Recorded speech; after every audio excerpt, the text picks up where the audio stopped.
ਇੱਥੇ ਤਾਂ ਉਹ ਹਿਸਾਬ ਆ, ਉਹ ਕੋਈ ਮੁਸਾਫਰ ਸੀ ਨਾ, ਉਹ ਜਾਣ ਦਿਆ ਤਾਂ ਉਹਨੂੰ ਰਾਤ ਪੈ ਗਈ। ਤੇ ਉਹਨੇ ਕਿਹਾ ਵੀ ਮੈਨੂੰ ਇੱਥੇ ਕਿਤੇ ਪਨਾਹ ਲੱਭ ਜੂ। ਉਹ ਲਾਡੀ ਜੀ ਕੌਮ ਸੀ, ਉਹਨੇ ਕਿਹਾ ਆ ਜਾ ਇੱਥੇ ਰਹਿ ਲਾ। ਉਹਦੀ ਕਿਤੇ ਘੋੜੀ ਸੂਣ ਵਾਲੀ ਸੀ, ਰਾਤ ਨੂੰ ਉਹਦੀ ਘੋੜੀ ਸੂ ਪਈ। ਸੁਬਾਹ ਨੂੰ ਉੱਠ ਕੇ ਵੇਖਿਆ ਤਾਂ ਉਹਨੇ ਵਿਛੇਰੀ ਦਿੱਤੀ। ਠੀਕ ਆ, ਉਹ ਲਾਡੀ ਕੌਮ ਨੇ ਰੌਲਾ ਪਾ ਲਿਆ। ਉਹਨੇ ਕਿਹਾ ਵਿਛੇਰੀ ਤਾਂ ਸਾਡੀ ਗਾਂ ਦੀ ਆ। ਉੱਥੇ ਚੰਗਾ ਰੌਲਾ ਰੱਪਾ ਪਿਆ। ਮੁਸਾਫਰ ਨੇ ਕਿਹਾ ਯਾਰ ਤੁਹਾਡੇ 'ਚ ਕੋਈ ਸਿਆਣਾ ਹੈ ਨਹੀਂ? ਉਹਨੇ ਕਿਹਾ ਹਾਂ ਸਾਡੇ ਵਿੱਚ ਸਿਆਣਾ ਹੈਗਾ। ਲਾਡੀ ਕੌਮ ਨੇ ਕਿਹਾ। ਉਹਨਾਂ ਨੇ ਕਿਹਾ ਉਹ ਕਿਹੜਾ? ਉਹਨਾਂ ਨੇ ਕਿਹਾ ਸਾਡਾ ਚੌਧਰੀ। ਉਹ ਚੌਧਰੀ ਨੂੰ ਉਹਨਾਂ ਨੇ ਕਿਹਾ ਸੱਦ ਲਓ। ਹੁਣ ਉਹ ਚੌਧਰੀ ਨੂੰ ਜਦੋਂ ਸੱਦ ਕੇ ਲਿਆਂਦਾ ਤਾਂ ਚੌਧਰੀ ਆ ਗਿਆ। ਚੌਧਰੀ ਨੇ ਕਿਹਾ ਹਾਂ ਵੀ ਕੀ ਗੱਲਬਾਤ ਆ? ਉਹਨਾਂ ਨੇ ਕਿਹਾ ਜੀ ਆਹ ਵਿਛੇਰੀ ਨੇ ਦਿੱਤੀ ਆ, ਸਾਡੀ ਗਾਂ ਨੇ। ਤਾਂ ਮੁਸਾਫਰ ਕਹਿੰਦਾ ਮੇਰੀ ਜਿਹੜੀ ਆ ਘੋੜੀ ਦੀ ਵਿਛੇਰੀ ਹੈ। ਚੋਰੀ ਨੇ ਸੋਚਿਆ ਕਿ ਲਾਡੀ ਕੌਮ ਨੇ ਤੇ ਮੇਰੇ ਰੋਜ਼ਾਨਾ ਮੱਥੇ ਲੱਗਣਾ, ਤੇ ਆ ਮੁਸਾਫਰ ਨੇ ਕੀਤੇ ਕਤਾਏ, ਤੇ ਕਿਉਂ ਨਾ ਮੈਂ ਫੈਸਲਾ ਇਸ ਲਾਡੀ ਕੌਮ ਦੇ ਹੱਕ 'ਚ ਕਰਦਾ।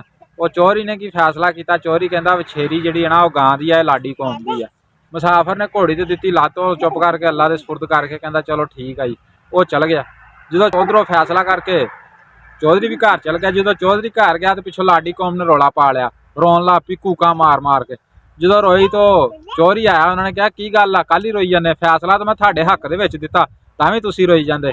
ਠੀਕ ਕੌਣ ਨੇ ਕਿਹਾ ਚੌਧਰੀ ਜੇ ਤੂੰ ਮਰ ਗਿਆ ਤੇ ਸਾਡੇ ਏਡੇ ਚੰਗੇ ਫੈਸਲੇ ਕੌਣ ਕਰੂਗਾ?